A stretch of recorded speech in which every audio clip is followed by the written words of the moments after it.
킬러 문항 배제 등 정부의 사교육 대책을 놓고서 국회 교육위원회에서 공방이 이어지고 있습니다. 야당은 교육 현장의 혼란이 가중된다는 점을 부각하고 있지만 국민의힘은 사교육 이권 카르텔을 근절해야 한다며 정부 정책에 힘을 싣고 있습니다. 공무원 1위, 최단기 합격 문구로 취업 준비생들을 현혹한 이러닝 업체에 대해 공정거래위원회가 시정명령과 함께 과징금 2억 8천만 원을 부과했습니다. 공정위는 대형 입시학원들의 광고도 정조준하고 있습니다. 후쿠시마 1원전의 오염수 해양 방류를 위한 해저 터널 공사가 완료된 데 이어서 오염수 방류 설비 시운전도 오늘 마무리됩니다. 일본 정부는 내일부터 사흘 동안 방류 설비 전반에 대해 최종 점검에 나섭니다. 검찰이 인천 미추홀구 일대에서 대규모 전세 사기를 벌인 이른바 건축왕 남모 씨 일당에게 범죄단체 조직 혐의를 적용해 기소했습니다. 전세 사기 일당이 범죄단체 조직 혐의로 재판에 넘겨진 건 이번이 처음입니다. 2024년 최저임금 법정 심의 기한을 이틀 앞두고 최저임금위원회가 잠시 뒤에 인상폭 논의를 시작합니다. 근로자 측은 12,210원을 내년 최저임금으로 요구한 가운데 사용자 측은 동결 혹은 삭감안을 제시할 전망입니다. 한국수력원자력이 원전 단일 설비 수출로는 역대 최대인 2억 2,600억 원 규모의 루마니아 삼중수소 제거 설비 건설 사업을 수주했습니다. 윤석열 정부 들어 원전 설비 수출 계약이 성사된 건 이집트 엘다바에 이어 이번이 두 번째입니다. 더 뉴스 이어가겠습니다. 일본이 후쿠시마 원전 오염수를 바다로 흘려보내기 위한 해저 터널을 포함해서 설비 공사를 모두 마쳤습니다. 오염수를 방류하기 전에 설비를 최종적으로 확인하는 검사가 내일부터 시작될 예정입니다. 김원배 기자의 보도입니다. 일본 후쿠시마 원전 앞바다의 바지선에 바다에서 건져 올린 대형 굴착기가 놓여 있습니다. 후쿠시마 원전 오염수 방류를 위한 해저 터널 공사에 사용된 굴착기를 회수한 것입니다. 해저 터널 끝 방류구에 토사 등이 쌓이는 것을 막기 위한 덮개도 설치됐습니다. 이에 따라 지난해 8월부터 시작된 오염수 해양 방류를 위한 일련의 설비 공사가 10개월 만에 마무리됐습니다. 일본 원자력규제위원회는 내일부터 오염수 방류 전 설비를 최종적으로 확인하는 검사를 시작할 예정입니다. 이 검사에 합격하면 오염수 방류를 위한 설비 면에서의 준비는 모두 끝나게 됩니다. 야마나카 신스케 원자력규제위원장은 지난 24일 현장을 둘러본 뒤 큰 과제 없이 착실히 공사가 진행되고 있다며 도쿄전력에 인위적인 실수가 발생하지 않도록 작업을 진행해 달라고 요청했습니다. 일본 정부는 원자력규제위원회의 설비검사 결과와 국제원자력기구의 보고서 내용을 토대로 오염수 방류 시기를 최종 판단할 방침입니다. 국제원자력기구가 조만간 공개할 보고서에서 특별한 문제점을 지적하지 않으면 올여름에 오염수 방류를 시작할 것으로 전망됩니다. YTN 김원배입니다. 일본 후쿠시마 제1원전 오염수의 구체적인 해양 방류 시점은 기시다 후미오 총리가 결정하게 될 것이라고 산케이 신문이 경제산업성 간부의 말을 인용해서 보도했습니다. 산케이 신문은 경산성 간부가 방류 설비 공사 완료, 원자력규제위원회의 방류 전 검사 종료, IAEA의 최종 보고서 공개 등이 모두 이루어진 단계에서 기시다 총리가 방류 시점을 판단할 것이라고 설명했다고 전했습니다. 일본 정부는 올 여름에 오염수 방류를 개시하겠다고 예고했지만 여름에 들어선 이후에도 명확한 방류 시점을 밝히지는 않고 있습니다. 네, 조금 전 들어온 소식 전해드리겠습니다. 물가와 관련된 이야기인데요. 농심이 7월 1일부로 신라면과 새우깡의 출고가를 인하한다고 밝혔습니다. 소매점 기준으로 1,000원에 판매되던 신라면이 50원, 또 1,500원인 새우깡은 100원 정도가 낮아질 걸로 보입니다. 농심은 국내 제분회사로부터 공급받는 소맥분의 가격은 오는 7월부터 5.3% 인하될 예정으로 농심이 얻게 되는 비용 절감액은 연간 약 80억 원 수준이라면서 이번 가격 인하로 연간 200억 원 이상의 혜택이 소비자에게 돌아갈 걸로 예상한다고 설명했습니다. 2024년 최저임금 법정 심의 기한을 이틀 앞두고 최저임금위원회가 오늘부터 인상폭 논의를 시작합니다. 최저임금위원회는 잠시 뒤인 오후 3시부터 정부 세종청사에서 8차 전원회의를 갖고 내년 최저임금 수준에 대한 논의를 시작합니다.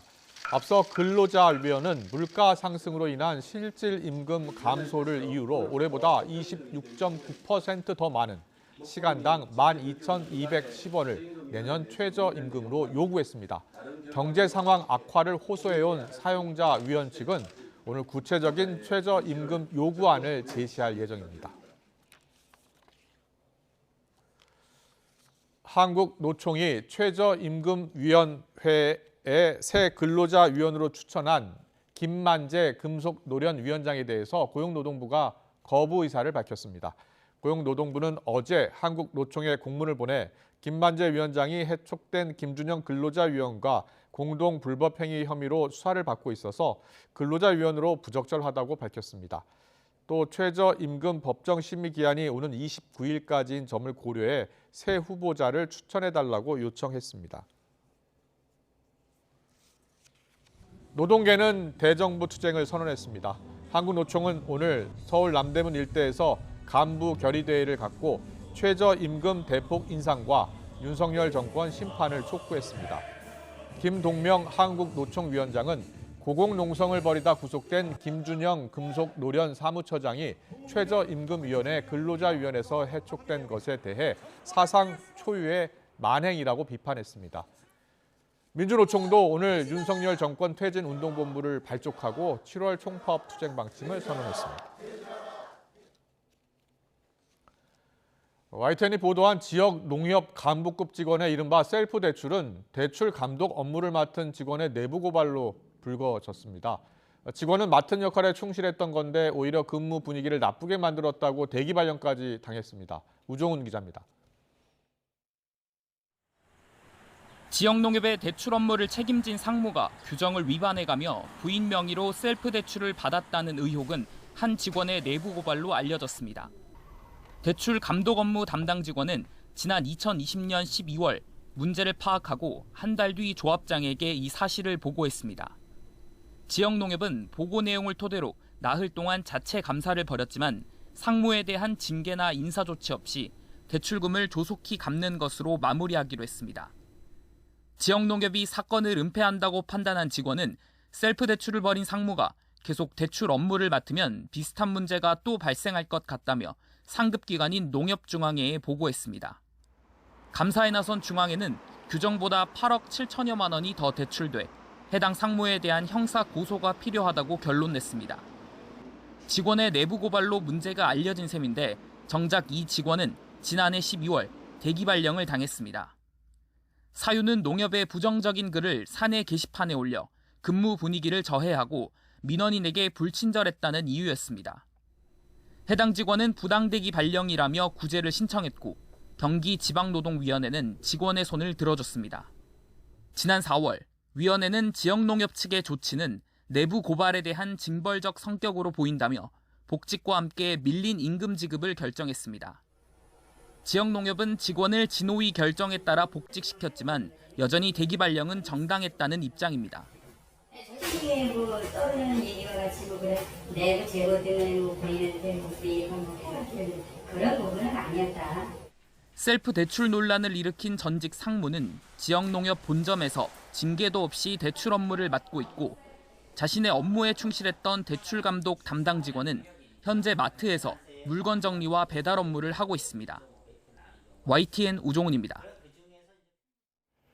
한국수력원자력이 원전 단일 설비 수출로는 역대 최대인 2,600억 원 규모의 루마니아 삼중수소 제거 설비 건설 사업을 수주했습니다. 한수원과 루마니아 원자력공사는 오늘 관련 계약을 체결했습니다. 이번 프로젝트는 중수로를 가동할 때 발생하는 방사성 물질인 삼중수소를 포집하고 저장하는 안전설비를 건설하는 사업입니다. 윤석열 정부 들어 원전 설비 수출 계약이 성사된 건 이집트 엘다바에 이어 이번이 두 번째입니다. 서울 동작구 흑석동 흑석 리버파크자의 아파트 무순위 청약 2가구 모집에 93만 4천여 명이 몰린 걸로 집계됐습니다. 전용 면적 59제곱미터 무순위 청약 한 가구 모집에 82만 9천여 명이 신청하면서 지난 3월 자격 조건이 완화된 이후 역대 최고 경쟁률을 기록했습니다. 계약 취소 물량인 84제곱미터 한 가구 모집에도 10만 명이 넘는 지원자가 몰렸습니다. 인천 미추홀구 일대에서 대규모 전세 사기를 벌인 이른바 건축왕 남모 씨 일당이 범죄 집단 조직 혐의로 재판에 넘겨졌습니다. 남 씨에겐 전세 보증금 미지급을 초래한 자금 횡령 혐의도 함께 적용됐습니다. 취재 기자 연결합니다. 윤성훈 기자. 네, 사회부입니다. 네, 검찰이 전세 사기꾼들에게 범죄 집단 관련 혐의를 적용했는데 이유가 뭡니까? 네, 검찰은 이른바 건축왕 남모 씨와 공인중개사 등 18명에게 범죄 집단 조직, 가입, 활동죄를 적용해 재판에 넘겼습니다. 재작년 3월 전세 사기를 벌이기 위한 집단을 만들고 본격적인 범행에 나선 것으로 판단했습니다. 남 씨가 공인중개사무소 여러 곳을 운영하면서 이를 총괄하는 중개팀을 두고 실장과 팀장 등 직급과 역할을 구체적으로 나눠 활동한 것으로 봤습니다. 또 실적에 따라 성과급을 지급하는 등 체계적으로 조직을 관리하면서 전세 사기를 반복적으로 벌인 것으로 보고 범죄 집단 조직 활동 법리를 적용했습니다. 전세 사기 사건을 저지른 일당이 범죄 집단 관련죄로 기소된 건 이번이 처음입니다. 범죄 집단죄가 유죄로 인정된다고 해서 법정 최고형이 늘지는 않지만 남 씨뿐만 아니라 나머지 17명 역시 주범에 준해서 처벌 수위가 올라갑니다. 검찰이 오늘 남모 씨와 공인중개사 등 가담자 35명을 추가 기소했습니다. 주택 2,700여 채를 보유하면서 372명에게 전세보증금 309억 원 가량을 빼돌린 혐의입니다. 1차 기소 때를 포함하면 전세 사기 피해자는 553명, 피해액은 430억 원으로 불어납니다. 검찰은 또 남 씨가 지난 2018년 동해 망상지구 도시개발 사업부지 확보를 위해 자신이 운영하는 건설사의 공사 대금 등 117억 원 가량을 횡령한 혐의도 추가로 확인해 함께 기소했습니다. 검찰은 남 씨가 빼돌린 돈을 메꾸기 위해 전세 보증금을 공사 대금으로 사용했고 경매 개시와 전세 보증금 미지급 사태의 원인이 됐다고 지목하고 있습니다. 이에 따라 피해자들의 피해 회복을 하기 위해서 남 씨의 망상지구 사업 시행사 지분과 시행사가 소유한 사업 부지 등에 대해 추징 보전 절차를 진행하고 있습니다. 지금까지 사회부에서 전해드렸습니다. 상가 건물 주차장 입구를 엿새째 빈 차량으로 막아둔 채 사라진 임차인에 대해서 경찰이 강제 수사에 나설 방침입니다. 인천 논현경찰서는 건물 5층 임차인 40대 A씨에 대해서 체포영장과 차량 압수수색 영장을 신청할 계획입니다.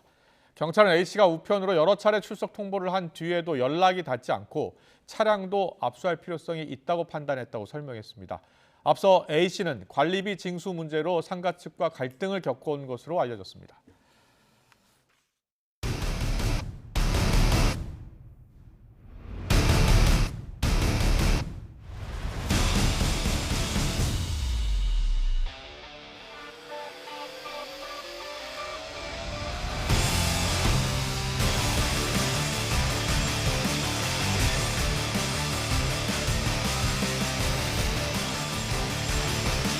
멋지다, 연진아!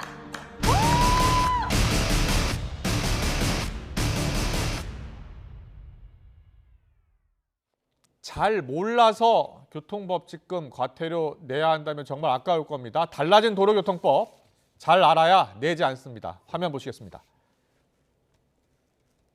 사람이 걸어다니는 인도입니다. 당연히 주차하면 안 되는 곳이지만 급하니까 잠깐이니까 하고 주차하시는 분들 적지 않을 텐데요. 지금은 주정차 금지 구역으로 돼 있는 인도가 다음 달부터는 절대 주정차 금지 구역으로 명문화됩니다. 절대 주정차 금지 구역, 지금까지는 5곳이었습니다. 소화전 5m 이내, 횡단보도, 어린이 보호구역, 교차로 모퉁이 5m 이내, 그리고 버스 정류소 10m 이내였습니다. 그런데 여기에 이제 인도가 추가되는 겁니다. 주정차 금지 구역과 절대 주정차 금지 구역 어떤 차이가 있는지 전문가에게 물었습니다. 가끔 주정차 금지 구역에서 1분 미만으로 세워두는 것은 예. 일시적으로 허용이 좀 될 수 있는데 제가 조금 전에 말씀드린 이번에 인도를 포함해서 예. 절대 주정차 금지 구역에서는 택시나 택배도 동일하게 단속 대상이라는 점을 좀 알고 계시면 주의가 좀 되실 겁니다. 이 밖에도 주정차가 되는 곳, 안 되는 곳 헷갈리시는 분들을 위해서 그래픽으로 준비했습니다. 흰색 실선으로 되어 있는 곳은 주정차가 가능하고요. 황색 점선인 곳은 잠시 정차 가능합니다. 황색 실선인 곳은 아예 주정차가 금지되지만 탄력적으로 물건을 내리거나 올릴 때 잠시 머무는 것까지는 단속하지 않습니다. 하지만 황색 복선으로 되어 있는 곳이요. 절대 주정차에서는 안 됩니다. 앞으로 여기에 주차했다가는 과태료 폭탄이 나올 수도 있습니다. 신고할 때 이제 이전만 해도 제한이 있었습니다. 어떤 제한이 있었나요? 한 사람이 하루에 최소 3번에서 예. 최대 5번까지 할 수 있었습니다. 신고를요? 네. 예. 근데 이 제한도 풀었습니다. 거기다 계속 주차가 돼 있으면 지나가는 사람이 계속 하는 거예요. 계속? 과태료 20번씩 날아갈 수 있어요.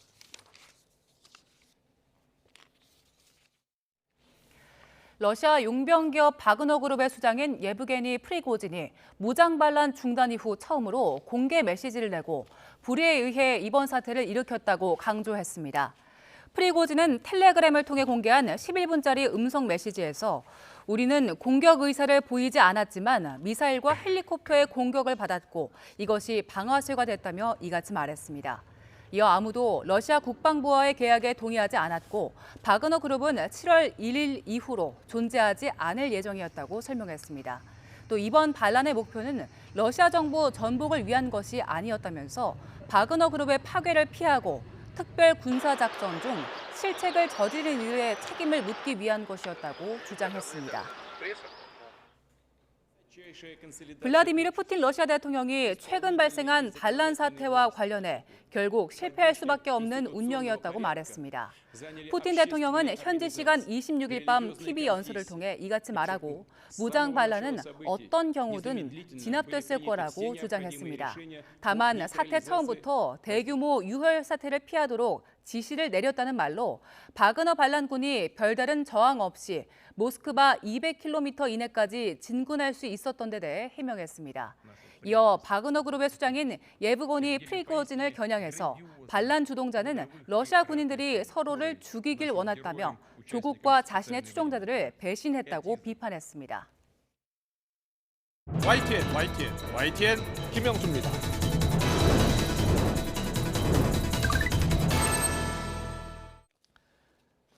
오늘 국민의힘과 민주당은 교육부의 사교육비 경감 대책과 후쿠시마 오염수 방류를 놓고 충돌했습니다.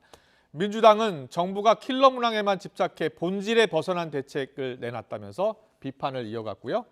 국민의힘은 민주당이 표 계산에 교육을 정쟁화하고 있다면서 불안을 부추기지 말라고 맞받았습니다. 오염수 방류에 대해서도 여당은 야당의 공포 조장에 천일염 사재기 현상이 나타났다면서 선동 정치다라고 비판을 했고요. 야당은 일본 대책을 그대로 수용하지만 말고 오염수 방류 보류와 처리 비용 지원을 제한하라고 압박했습니다. 네, 이런 가운데 귀국한 이낙연 전 민주당 대표의 향후 역할론에 대해서 오늘도 다양한 평가가 나왔는데요. 추미애 전 법무부 장관, 이 전 대표가 촛불국민의 요구에 현상 관리에만 치중을 했고 여론조사에 전전긍긍했다면서 반성, 성찰이 먼저라면서 쓴소리를 했고요. 반면 국민의힘 하태경 의원은 이낙연 같은 합리적인 인사가 총선을 이끌면 민주당이 압승할 것이라며 추켜 세웠습니다. 오늘 여야 원내대표 목소리 듣고 더 정치 시작하겠습니다. 수능 킬러 문항 22개를 예시로 공개했는데 문제의 난이도에 모두가 혀를 내두르고 있습니다. 민주당은 표 계산만 하며 교육을 정쟁화하고 있고 학원들은 돈 계산만 하며 현실을 왜곡하고 있는데 더 이상 이런 사교육 카르텔을 방치할 수 없습니다. 공정한 입시 없이 공정한 사회는 불가능합니다. 어제 정부가 발표한 사교육비 경감 대책은 학생들과 학부모들을 허탈하게 했습니다. 최근 학부모 학생들의 불신과 불안, 불확실성을 조금도 없애지 못했습니다. 킬러 문항에만 집착해서 새로운 수능 출제 방향을 명확하게 제시하지 못했고 사교육비 대책은 본질에서 벗어난 내용을 나열하는 데 그쳤습니다. 네, 오늘도 정부 현안 많습니다. 조은희 국민의힘 의원, 박상혁 더불어민주당 의원 나와 계십니다. 어서 오십시오. 안녕하세요. 안녕하세요. 안녕하십니까. 네, 교육부가 어제 발표한 사교육 줄이는 대책 과연 실효성이 있을까 여야 의견이 크게 엇갈렸습니다. 조은 의원님 어떻게 보세요?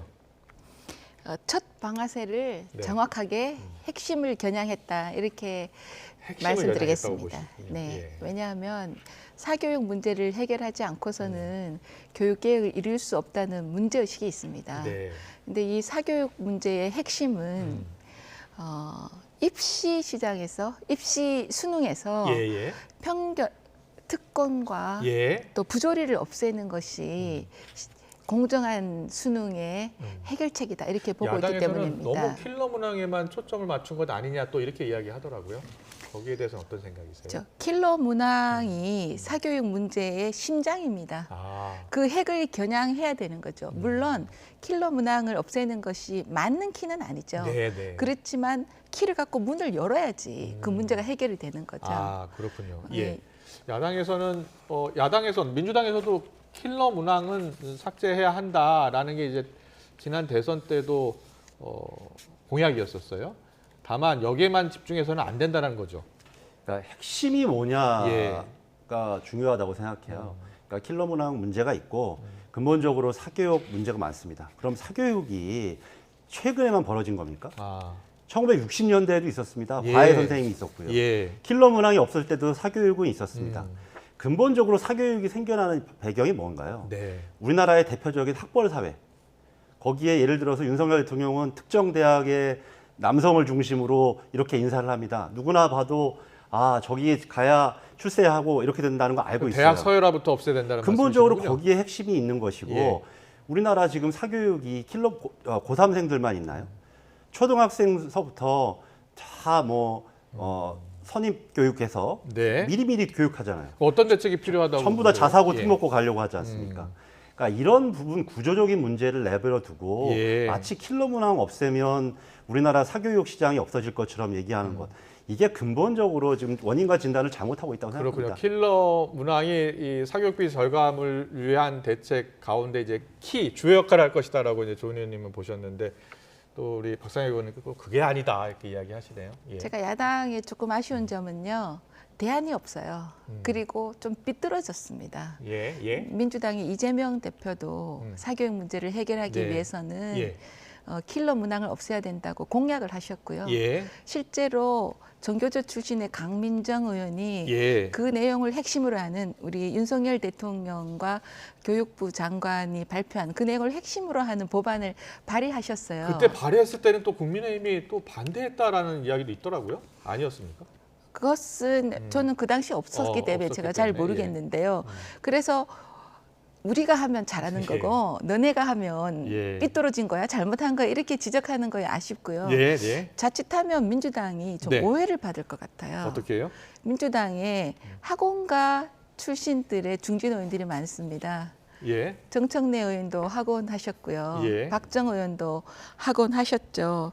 정봉주 의원도 학원을 하셨거든요. 국민의힘에는 학원 하신 분이 없으십니까? 제가 생각이 안 납니다. 그래서 자칫 학원가와 이제 교육 출제위원 출신들의 카르텔을 자르겠다고 하는 이번 정부의 방침에 반대를 위한 반대를 하면 그 카르텔에 영향을 받지 않는가 이런 오해를 받기도 쉽지 않을까 생각합니다. 조은 의원의 주장은 왜 대안을 내놓지 않고 비판만 하느냐라는 취지인 것 같아요. 제가 말씀드렸던 것처럼 사교육을 없애는 방법이 예전부터 시험 입시제도 몇 번 바꾼다고 해서 우리나라 입시제도 바꾼 게 한두 번이지 아니지 않습니까? 제가 수능을 처음 본 사람이에요. 학교를 늦게 가서. 그렇군요. 여러 제도를 거치면서 매번 사교육 문제 고친다고 하면서 입시제도 갖고 하긴 했지만 결국 사교육 문제가 해결이 안 됐잖아요. 근본적 사회 구조적인 문제와 맞닿아 있기 때문에 어려운 문제잖아요. 초등학생들이 지금 의대 가겠다고 다 학원 다니고 있는데 그게 민주당이 학원 선생님들이 국회의원이어서 되는 문제 아니잖아요. 지금 문제가 뭐냐면 대통령이 먼저 잘못된 시기에 시험이 150일 앞둔 시기에 문제를 꺼내놓고 여기에 갖다 맞추다 보니까 그러면 킬러 문항이 뭐냐. 그래서 어제 갑자기 킬러 문항을 공개했어요. 근데 알고 보니까 막 정답률이 30%가 넘는 것도 있습니다. 심지어 6월 모의고사 평가 기준 다 결과도 안 나왔는데 그것도 문제 삼았는데 오늘 보니까 6월 모의고사 가장 문제 삼았던 국어 만점자가 어마어마하게 많다고 물국어였다고 지금 평가 나오는 거 아닙니까? 즉 갑자기 내던져진 대통령의 메시지 한마디를 맞추기 위해서 거기에 사교육을 갖다 맞추고 네. 거기에 또 민주당이 시민들의 의견을 대변해서 반대하자 갑자기 무슨 사교육과 민주당이 관계가 있는 것처럼 얘기하는 예. 지금 원인과 결과를 잘못하는 거죠. 이 부분에 대해서 제가 네, 짧게 참 말씀해 아쉽다고 주시죠. 말씀드리는 거예요. 네, 네.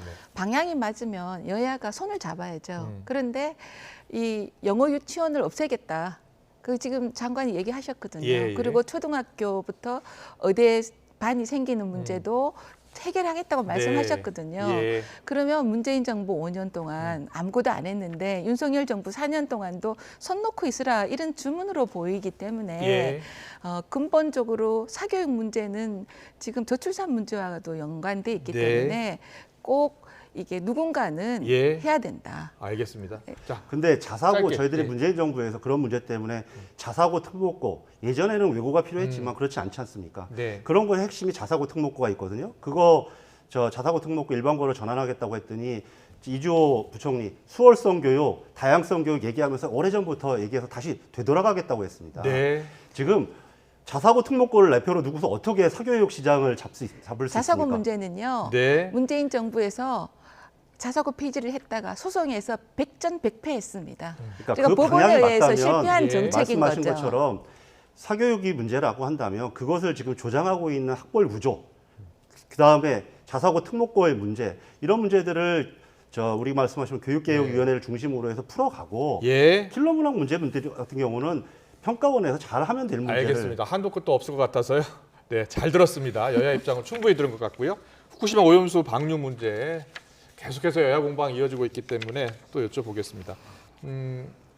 오늘 박광훈 원내대표가 여러 가지 이제 제안을 했습니다. 그러니까는 방류를 최소 6개월 정도 좀 미루자, 보류하자라는 안과 처리 비용 좀 일부 지원하는 방안 등 한 7가지 안을 제시했거든요. 그 안에 대해서 국민의힘은 어떤 생각이세요? 뭐 제가 당 지도부가 아니기 예, 어떻게 때문에 보세요, 개인적으로? 공개적으로 이게 지도부의 입장으로 말씀드리기는 어렵고요. 예, 예.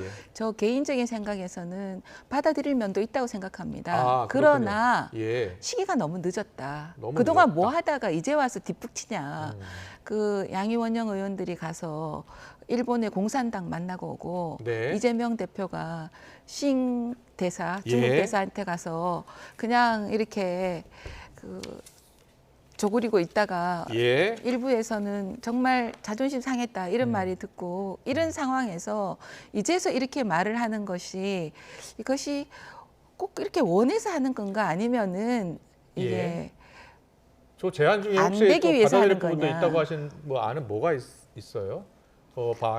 보시면 최소 6개월 동안 오염수 투기를 일단 보류하자라는 부분도 있고 상설 협의체를 한일 구축하자라는 내용도 들어 있고요. 또 국제사회 객관적 검증 요청도 있고 뭐 등등이 있어요. 어떻게 지금 보세요? 국제사회 객관적 검증은 지금 IAEA에서 11개국에서 파견돼서 지금 하고 있습니다. 예. 그리고 한일 양국의 자국민 설득 노력도 지금 하고 있는 거죠. 예. 그다음에 한일 전문가 그룹 설치는 지금 관계된 나라가 지금 뭐 18개국이 예. 훨씬 넘잖아요. 그래서 관계된 나라 적어도 IAEA 전문가를 파견한 11개 나라는 같이 의논을 해야 된다. 이런 네. 말씀을 드리고요. 예. 6개월 동안 보류한다는 문제는 국제적인 문제여서 아. 우리가 주장한다고 꼭 되는 문제는 아닌 것 같습니다. 예, 자 박상희 의원님, 자 민주당에서 저런 7개 안을 제안한 이유가 있을 거예요. 그리고 조금 전에 말씀하신 것처럼 6개월 보류를 우리가 요구한다고 해서 또 일본 정부가 듣는 게 아니라 전 세계적으로 지금 같이 움직이는 거기 때문에 가능성이 있나, 실현 가능성이 있냐라는 부분이에요. 그러니까 지금 일본이 7월 중으로 방류를 할 수 있다라고 하는 굉장히 조만간 방류할 것이다라는 그런 이야기도 문제들을 나오고, 예. 앞에 두고서 아마 박광원 대표가 아주 현실적인 지금 해법을 좀 내놨다고 생각합니다. 네. 많은 국민들이 제가 만나보면 제일 궁금해하시는 게 있어요. 네.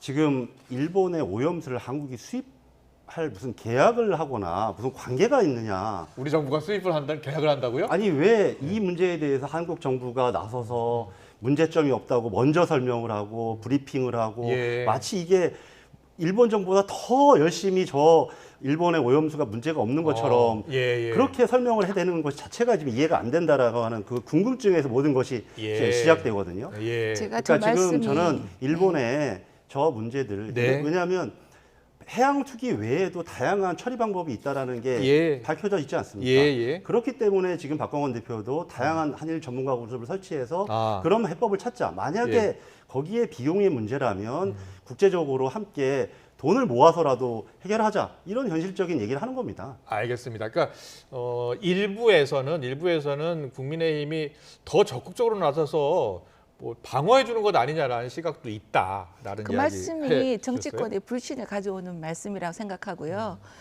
대한민국 정부가 오염 처리수에 대한 입장은 똑같습니다. 윤석열 정부나 문재인 정부나 그리고 윤석열 대통령은 국민의 안전과 먹거리 문제에 대해서는 제1 과제이기 때문에 누구보다도 오염 처리수에 대해서 한 번도 방류를 찬성한 적이 없습니다.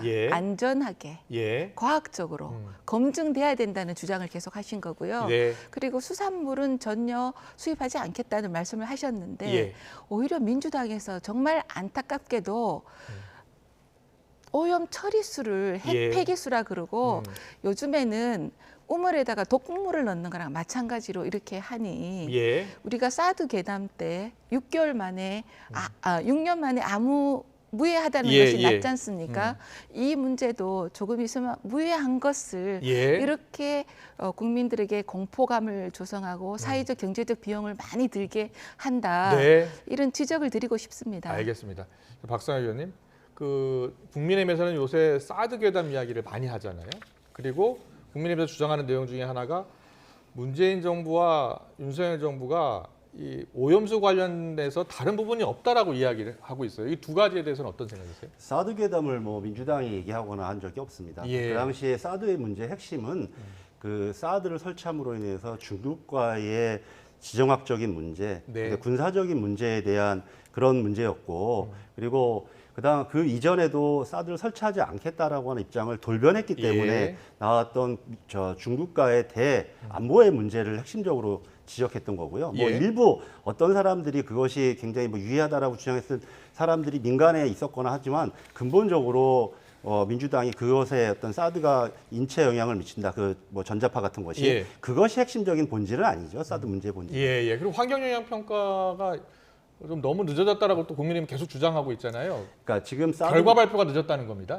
사드 문제의 핵심은 그럼으로 인해서 일본, 중국과의 여러 가지 외교적 문제, 경제적 제재가 나타났고, 그래서 이걸 해결하기 위해서 어마어마한 시간이 걸리지 않았습니까? 그래서 지금이라도 그것을 지금 뭐 마치 우리 민주당이 괴담을 유포하고 있는 것처럼 얘기하거나 뭐 광우병 또 얘기하세요. 근데 2011년 촛불 문제 핵심은 뭐였냐면 갑자기 소고기를 수입하면서 일방적인 정책을 핀 것에 대한 그 국민들의 저항이었죠. 그리고요.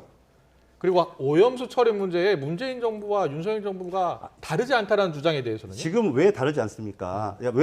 같지 않아요. 당연히 다르죠. 그 당시에도 뭐 문재인 정부는 아직 시기가 굉장히 이른 단계였지만 굉장히 과학적이 검증된 문제였다.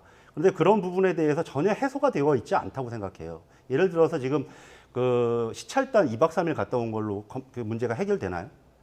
그리고 IAEA 계속 얘기하시는데 거기에 계신 분들은 그 지난번 국회에서도 나타났지만 보안각서를 쓰기 때문에 우리 정부에 그것을 내놓을 수가 없는 상태입니다. 알겠습니다. 자, 오염수 문제까지 들어봤습니다. 다음 이슈 넘어가겠습니다. 이낙연 전 민주당 대표 귀국으로 지금 민주당이 조금 시끌시끌합니다. 한동안 잠잠하던 비명계도 좀 목소리를 더 내기 시작했고요. 당원 게시판도 다시 열기가 뜨거워졌다고 합니다. 이낙연 전 대표 행보에 대한 엇갈림 평가 듣고 오겠습니다. 민주당에서도 지금 이재명이 아니라 이낙연 대표였으면 우리 당이 상당히 힘들었을 거예요. 갈등을 잘 해결하면 시너지가 나죠. 근데 이제 잘 해결 못할 것 같다. 이제 당내에서 그런 인식이 있는 건데. 희망사항이죠? 아니 그건 아니에요. 이제 상당히 우리 당한테 큰 도전이 되는 거죠. 그렇게 보시고 그러니까 이낙연 같은 중도 합리적 인사가 당을 맡게 되면 우리 총선 170석이 아니라 뭐 130석, 120석도 힘들 거고. 너무 현상 관리에만 치중하면서 늘 여론조사에 전전긍긍하고 너무 신중하고 엄중하고 이 여론조사에 소심해져서 지금 뭡니까 이 검찰국가의 탄생이 그냥 총체적 실패인 거죠. 정치는 결과를 가지고 얘기하는 건데 과정에서 뭐 어떤 좋은 때가 있었다 하는 거지만 그것은 추억인 거죠, 이제. 네, 여러 평가가 나오고 있는데 이낙연 전 대표 귀국 이후 게시판이 좀 시끄럽다고 하는데 어떤 이야기들이 오가는 거예요, 게시판에서? 뭐 제가 게시판을 다 보지는 않았습니다만 저는 이재명 대표하고 통화를 하시면서 이재명 대표가 백지장도 좀 맡을 때다라고 하는 메시지를 낸 것은 굉장히 좋은 메시지였다고 생각합니다. 그리고 가능하면 이건 뭐 제 개인적인 생각이지만 조속한 시일 내에 두 분이 좀 만나실 필요들이 있다고 생각을 해요. 하태경 의원의 평가와 추미애 전 장관의 평가는 어떻게 보세요? 뭐 다른 저희 뭐 지금 추미애 대표는 뭐 당내 인사이긴 하지만 다른 당 외에 국민의힘 의원의 평가를 들을 건 아니고요. 저희들이 생각하기에는 지금 이낙연 대표의 귀국으로 제 개인적인 생각입니다만 이 압구정 정부, 압수수색, 뭐 구속수사, 정치보복의 이 윤석열 정부에 대해서 같이 공동으로 어떻게 싸울 것인가 이런 부분의 지혜를 좀 모아주실 때라고 생각합니다. 네, 조은희 의원 평가 듣고 싶은데요. 하태경 의원은 이낙연 전 대표가 총선 지휘한다면 압승할 수 있을 것이다라고 이렇게 내다봤어요. 그렇게 국민의힘에서 보고 있나요? 하태경 의원의 개인적인 분석인 것 같고요. 이낙연 대표의 출연은 지금 더불어민주당이 이재명 대표 체제가 되면서 뭐 돈봉투, 또 사법 리스크, 코인 전국 이렇게 있으면서 경색되고 다양성이 부족하고 그런 만큼 또 본인 민주당 정권 때도 하지 않았던 입법을 밀어붙이고 이러면서 국민들에게 좀 피해를 주고 계시잖아요. 이런 상황에서 이낙연 전 대표의 등장은 민주당의 자성과 개혁의 계기가 될지 안 될지 국민의힘에서 지켜보고 있다. 이런 말씀을 드리고요. 개인적으로 저는 이낙연 전 대표의 입장을 생각해 보면 미국에서 굉장히 억울하셨을 것 같아요. 보면 돈봉투로 아주 홍영표 의원과 송영길 의원이 두 분의 대리전이었는데 돈봉투 때문에 이재명 대표가 밀던 송영길 대표가 대표가 되고 그리고 대통령 후보 경선에서 송영길 당시 대표가 이재명 후보한테 유리한 룰을 만들므로써 결국 이낙연 대표가 졌다. 이렇게 생각하면서 이낙연 전 대표가 상당히 억울했을 것이다. 미국에 계실 때. 그래서 공항에서 내 책임이 크다 하는 말은 내가 됐으면 대통령이 됐을 수도 있다. 이런 말씀을 하신 거 아닌가 이렇게 느꼈습니다. 조은희 의원의 역시 개인적인 평가였고요. 그런데요, 이낙연 전 대표가 사무실을 종로에 이제 두셨다고 하시더라고요. 맞아요? 뭐 자택에 두시겠다고 저는 기사를 종로에 봤습니다. 아마 이제 활동을 본격적으로 하시게 되면 어떤 근거는 필요할 거라고 생각을 하고 그게 뭐 자택이든 뭐 다른 임의의 것이든 본격적으로 활동을 하시겠다는 의지니까요. 근데 저는 아까도 말씀드렸던 것처럼 이낙연 대표가 여러 경륜이 있으시고 경험이 있으신 분이기 때문에 그리고 지난 총선을 승리를 이끄는 데도 역할을 크게 하셨고 그래서 지금의 상황 이런 부분에 있어서는 함께 힘을 합치는 데 있어서 큰 역할을 해주실 거로 기대합니다. 알겠습니다. 이낙연 전 대표가 지금 뭐 귀국 장면인데 지지자들 앞에서 곁을 떠나지 않겠다라는 이야기를 해서 과연 어떤 행보를 보일지가 주목이 되고 있습니다. 계속해서 다음 이슈 넘어가겠습니다. 더불어민주당 출신 양향자 의원 지금 무소속 의원이 됐지요. 새로운 정치를 하겠다라면서 한국의 희망이라는 신당 창당을 선언했습니다. 또 정의당이요 재창당 선언했습니다. 내년 총선에서 20석 목표로 하고 있다라고 했는데 차례로 듣고 오겠습니다. 권력을 독점한 대통령이 입법부를 내리찍고 입법부 안에서는 거대 의석을 가진 야당이 전혀 행정부를 견제하지 못하고 있는 이 상황, 정확하게 자기 목소리를 낼 수 있는 캐스팅 보트 역할을 할 수 있는 의석까지는 우리가 확보해야 된다. 이 목표를 갖고 있습니다. 그러면 한 20석, 최소한 20석. 네, 그 정도는 최소한 20석은. 저는 과학 정치로 이 정부 예산, 불합리, 비효율, 저생산적인 것들을 다 걷어내겠다. 24년도 총선에서 50석을 확보해보자. 이 목표로 해서 2450당을 했고, 근데 지금도 그 목표는 변함이 없습니다. 이제 겁 없이 도전한다고 말씀도 많이 하실 텐데 꿈을 가지고 겁 없이 도전하는 자에 의해서 역사는 바뀐다고 생각합니다. 네, 뭐 지금 금태섭 전 의원도 창당 준비에 박차를 가해서 뭐 인재영이 막 계속 발표하고 있습니다. 근데 솔직히 말씀드리면 여야 의원들 여기 모시면 양당 의원들을 모셔서 그런지 제3지대에 그렇게 강력한 영향력을 발휘하지 못할 것이다 이렇게 보시더라고요. 조은 의원님도 그렇게 보세요? 네, 좀 말씀드리기 전에 네. 아까 박 의원님께서 사드 문제에 대해서 얘기하신 부분에 대해서 네. 제가 뭐 간단하게 좀 말씀드리는 것이 예. 당시 사드 문제에 대해서 중국의 눈치를 보고 북한의 눈치를 봤다는 것을 지금 고백하고 계시는 거거든요. 예. 그리고 또 그때는 사드 때문에 뭐 온몸이 튀긴다, 참에 네, 씨가 네, 마른다. 네. 그래서 저희 당에서 성주까지 가지 않았습니까? 예. 뭐 그렇다는 말씀을 좀 지적하고요. 제3당에 대해서는 제3당이 성공하기 위해서는 국정 비전이 있어야 됩니다. 예. 그리고 이 국정 비전을 실천할 아주 강력한 리더십을 가진 지도자가 있어야 되고 예. 이 지도자를 보완할 어느 정도 정치 세력이 있어야 됩니다. 네. 근데 지금 양양자 의원이나 또 금태섭 전 의원의 경우 두 분은 다 민주당에서 오신 분들인데 네. 또 대국민 이미지가 좋습니다. 그러나 조금 현재까지는 이 세 가지 조건을 충족하기에는 조금 미약하지 않나 예. 이런 평가를 합니다. 네, 박성현 의원님은요? 뭐 개인적으로 잘 아는 분들이어서 잘 아는 제가 분들이죠. 예. 그래서 뭐 그거에 대해서 평가하기는 좀 어렵고요. 근데 네. 지금 조은 의원 말씀하신 것처럼 제3당이 출연하기 위해서는 선거구제도가 우리가 소선거구제 하에서는 그렇죠. 예. 그 굉장히 어려운 측면이 하나가 있고, 그다음에 전국을 다는 아니어도 어느 특정 정도 일정 정도 후보가 나와야 되는데 예. 그 후보를 채울 수 있는 그 여력이 없다라는 것이 여러 과정을 통해서 좀 검증된 바가 있죠. 그래서 예. 그게 지금의 강하게 특히 여야가 맞부딪히고 있는 상황에서 그래서 물론 제3당이 필요하다고 얘기는 하시는 분들도 있지만 네. 그렇기 때문에 더 공간이 좀 부족하지 않나 이렇게 생각이 듭니다. 그래도 각종 여론조사를 보면 두 정당보다 새로운 정당 출연을 좀 희망하는 듯한 무당파 지지층, 무당층이 한 30% 가까이 나오죠. 근데 그게 현실적으로 선거라는 국면에 가면 그분들이 여야 후보를 이길 수 있는 의미 있는 경쟁력인 후보가 낼 수 있느냐. 네. 그만큼 245개 지역구를 할 수 그러니까요. 있느냐. 뭐 강력한 대선 주자가 있어야지 그 정당이 살 수 있다는 이야기도 하고요. 알겠습니다. 오늘 두 분 말씀은 여기까지 듣겠습니다. 조은희 국민의힘 의원, 박상혁 더불어민주당 의원과 함께했습니다. 잘 들었습니다. 고맙습니다. 감사합니다. 감사합니다.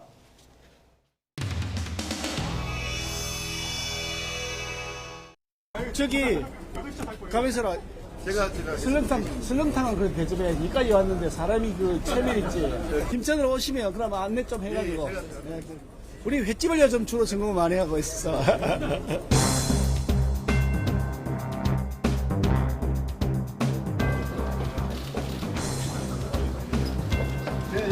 사드와 관련된 실적 자료, 전자파 실적 자료를 토대로 약 0.2% 그러니까 500분의 1 정도 수준이라고 하는 아주 의미에서 인체 해가 없다고 하는 그런 환경 영향 평가가 며칠 전에 발표되었습니다만 2017년에는 참외를 괴담의 소재로 삼았고 금년에는 청정 수산물인 우리나라 수산물을 가지고 또다시 괴담 폭력을 저지르고 있습니다.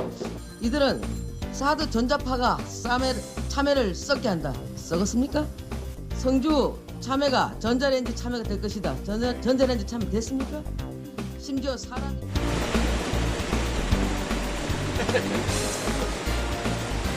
근데 이게 건강이 안 좋다고 수고하세요. 괜찮습니다. 조금 안 좋을라 했는데 의원식 대표가 오시니까 힘이 나가지고 이제 보통 하면 3일째가 힘들어요. 혹시날이 힘든데 일주일부터 힘이 빠지기 시작했어요. 정부는 너무 무책임하게 괴담화시키고 지금 후쿠시마 원전 방류도 안 했는데 횟집 가서 막 먹방하고 이게 과연 국민들 위안인지 알 수가 없습니다.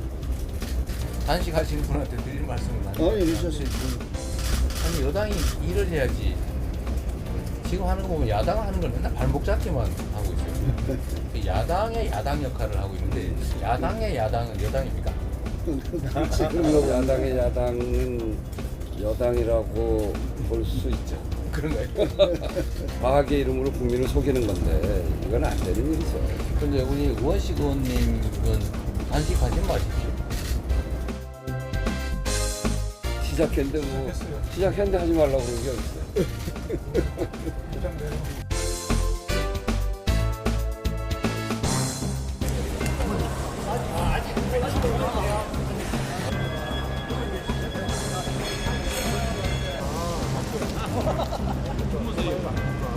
그리고 저희 자매값 내는 감자값 다시 하는구나.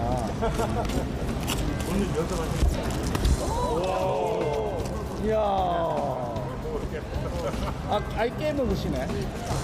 근데는 얼마나 하니? 괜찮다. 와, 설탕보다 좋다.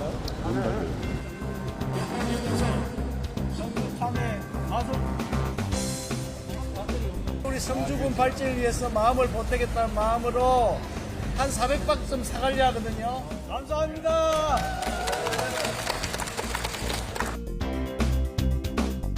조문서 없으니까.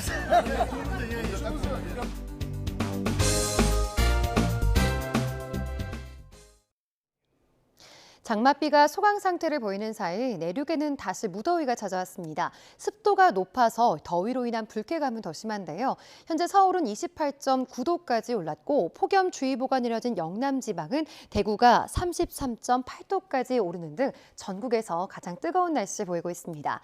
반면 남해안과 제주도에는 여전히 장맛비가 내리고 있는데요.